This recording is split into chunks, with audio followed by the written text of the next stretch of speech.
السلام علیکم بچوں، آج میں آپ کو جس عظیم شخص صحابی رسول صلی اللہ علیہ وسلم کے اور مسلمانوں کے تیسرا خلیفہ حضرت عثمان غنی رضی اللہ تعالیٰ عنہ کے بارے میں ایک واقعہ بتانے جا رہی ہوں۔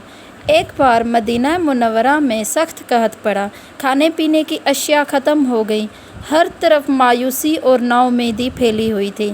اللہ تعالیٰ سے اس قحط کے خاتمے کی دعائیں کی جا رہی تھیں۔ اسی دوران میں ایک تجارتی قافلہ مدینہ منورہ پہنچ گیا۔ اس قافلے میں گلے سے لدے ہوئے 1000 اونٹ تھے۔ مدینہ کے تاجروں کو پتہ چلا تو وہ دوڑے دوڑے آئے۔ وہ اس گلے کو خریدنا چاہتے تھے تاکہ موقع سے فائدہ اٹھا کر زیادہ قیمت پر فروخت کر سکیں۔ انہوں نے قافلے کے مالک کو دگنی قیمت کی پیشکش کی، لیکن وہ راضی نہ ہوا۔ تاجروں نے قیمت میں مزید اضافہ کر دیا، لیکن قافلے کے مالک نے پھر کہا، مجھے اس سے زیادہ منافع مل رہا ہے۔ تاجروں نے حیرت سے پوچھا، وہ کون ہے جو آپ کو اتنا زیادہ نفع دے رہا ہے؟ اس نے جواب دیا، میرا اللہ تعالیٰ ایک کے بدلے 10 گنا دیتا ہے۔ یہ کہہ کر اس نے وہ غلہ لوگوں میں مفت بانٹ دیا۔ مدینہ منورہ سے قحط دور ہو گیا اور لوگ خوشحال ہو گئے۔ یہ عظیم شخص صحابی رسول صلی اللہ علیہ وسلم اور مسلمانوں کے تیسرا خلیفہ حضرت عثمان غنی رضی اللہ تعالیٰ عنہ تھے۔ حضرت عثمان غنی اس مکہ مکرمہ میں پیدا ہوئے۔ آپ رضی اللہ تعالیٰ عنہ کا تعلق قبیلہ قریش کی ایک شاخ بنو امیہ سے تھا۔ ان دنوں عرب میں لکھنے پڑھنے کا رواج بہت کم تھا۔ آپ رضی اللہ تعالیٰ عنہ کے والدین نے آپ رضی اللہ تعالیٰ عنہ کو پڑھایا لکھایا اور آپ رضی اللہ تعالیٰ عنہ کی اچھی تربیت کی۔ جوان ہونے کے بعد آپ رضی اللہ تعالیٰ عنہ نے غلے اور کپڑے کی تجارت شروع کر دی۔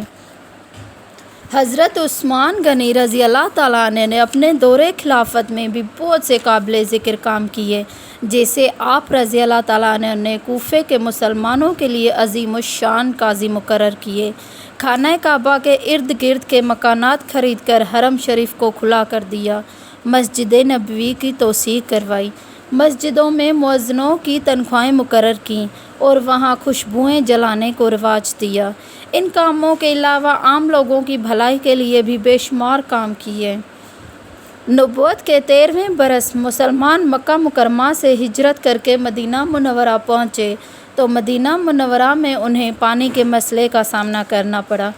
پورے علاقے میں پانی کے جتنے بھی کنویں تھے سب کا پانی کھارا تھا۔ صرف ایک کنواں ایسا تھا جس کا پانی پینے کے قابل تھا۔